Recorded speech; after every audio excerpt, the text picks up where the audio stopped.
გამარჯობა მეგობრებო, ერთ-ერთ წინა ვიდეოზე დამიტოვეს კომენტი და მკითხეს, აი ესეთი რამე ამერიკაში რო ექნათ, იქ რა მოუვიდოდა და რას უზავდნენო. ეს არის ჩვეულებრივი სახელისუფლებო ნარატივი, რომელსაც ახლა ამ შეკითხვის ავტორს ვერ დავაბრალებ, რომ მაინც და მაინც ბოტი არის და ნარატივს ემსახურება. შეიძლება ის უბრალოდ მსხვერპლი არის ამ პროპაგანდის და უპასუხე რამდენიმე კომენტარი და იქ ავუხსენი, რომ ამერიკაში შეიძლება ძალიან ბევრი ფაქტორი მოქმედებდეს იმასთან დაკავშირებით თუ როგორ დამთავრდებოდა ესეთი საქმე. და შესაბამისად ესე ბრმად ვერ ვიტყვით. ამასთან მოკლედ ამ ფაქტორებზე საუბარში შევყევით და იქ ერთ-ერთ კომენტარში დამიწერა ესეთი რაღაცა, რომელიც იმ ნარატივის საწინააღმდეგო არგუმენტი იყო, რომლითაც მე საუბრებოდა და მან მითხრა, რომ ნამდვილად არ ვიცით ამერიკაში რა მოხდებოდა და რა განაჩენს გამოიტანდა მოსამართლეობა. აი ეს მარტივი ცნება იმასთან დაკავშირებით, რომ ბევრი ფაქტორი შეიძლებოდა ყოფილიყო და არ ვიცით რას გამოიტანდა განაჩენს მოსამართლე ამერიკაში, არის ის რასაც უნდა მივაქციოთ ყურადღება, იმიტომ რომ საქართველოში აი ეს პროცესები, რომელიც ეხლა მიდის,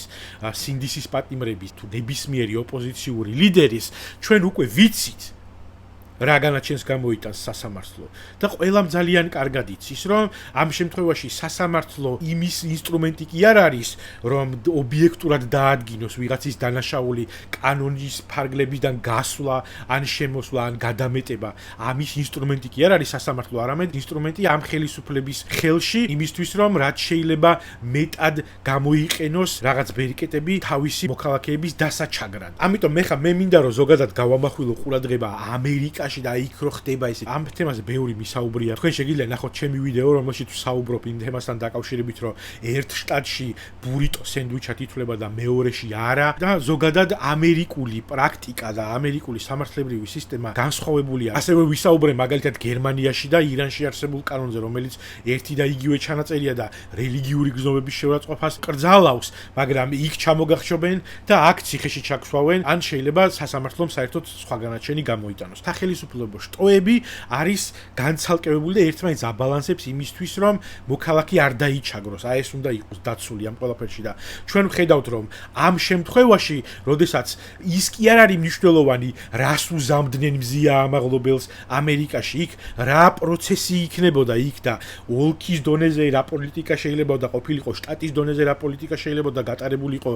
იქ პროკურორი, რომელიც არჩეული არის, რას მოითხოვს, როგორ არ მოითხოვს, იქ შეიძლება grand jury არსებობს ეგეთი ცნება, სადაც პროკურორს ეთქვა, რომ იცი რა, მოდი სანამ სასამართლოზე გავიტან ბრალდებას მზია ამაღლობელისთვის 22 კაციან კოლეგიას შევკრება აქ მოქალაქეებისა და მათ წარუდგენ მე აი ამ მტკიცებულებებს და ვეტყვი, რომ თქვენი აზრით აი ამ მტკიცებულებებით გვაქვს შანსი, რომ სისხლის სამართლის განაჩენი დადგეს ამ საქმეზე ამაღლობელის წინააღმდეგ და 22 კაცი უნდა დაარწმუნოს ჯერ ამაში პროკურატურამ. იმათმა რომც თქვან, რომ კი ბატონო შეიძლება რომ ეს საკმარისი სამხილები იყოს, მე პროკურატურამ შეიძლება ისიც კი გადაწყვიტოს, რომ საერთოდ არ წაიღოს. ამიტომ ძალიან განსხვავებული სიტუაცია არის, ყველა პროცედურას აქ იქ რომ ვიღაცამ დაიყვირა, რომ სისხლით დავიჭერა ამის გულისთვის სისხლითო, ეს შეიძლება საფუძველი ყოფილიყო რაღაცა სამხილის აცილების ან პროცედურული დარღვევის და უამრავ რაღაცაზე შეიძლება ადვოკატმა აგოს, მაგრამ კიდევ ერთი მთავარი თემა, რომელიც აი ამ ნარატივის წინააღმდეგ უნდა მიმართოთ, არის ის, რაც აი ამ ადამიანმა თავის და უნებურად დამიწერა ალბათ, რომ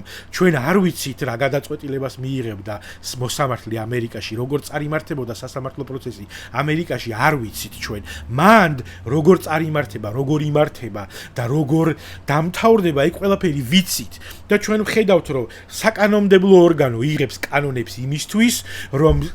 აღმასრულებელმა ხელისუფლებამ ეს კანონები მერე დრაკონულად აღასრულოს, ხალხი მიიყვანოს სასამართლოზე და სასამართლომ უბრალოდ აი ის მთელი მიზნობრიობა, რაც ამ კანონის არის, რომ მოქალაქე დასაჯოს და დაჩაგროს, უბრალოდ ამაზე ჩაქუჩი დაურტყას. და აი ამას ეს რომ არის მთელი სისტემური და სამართლებრივი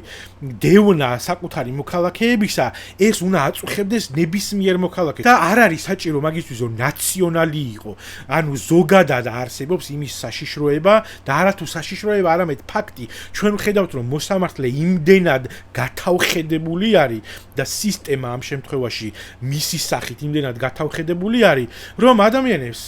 სახაზინო ადვოკატები დაუნიშნა, ის ადვოკატებიც კი ითხოვენ იმას, რომ დაგვანებეთ ჩვენ თავი არ არის ამის საჭიროება, კანონი ირღვევა, ჩვენი აქ დანიშნვით და მოსამართლე თავის მიერ დანიშნულ სახაზინო ადვოკატებს შენიშვნას აძლევს პროცესზე, იმის გამო რომ მათ ამხილეს მისი არასწორი გადაწყვეტილება. და აი ამ სასამართლო პროცესში რა ხდება და ეს სასამართლო პროცესი როგორ იქნებოდა ამერიკაში თუ ევროპაში, აი ამას ეს შეკითხვა დასვით. რა შედეგი დადგებოდა და რა კანონი არის რაღაც კონკრეტულ შემთხვევაში, რომ ვიღაცამ სილა რო გააწნა ბრუკლინში თუ სადღაც პოლიციელს და ამის გამო რომ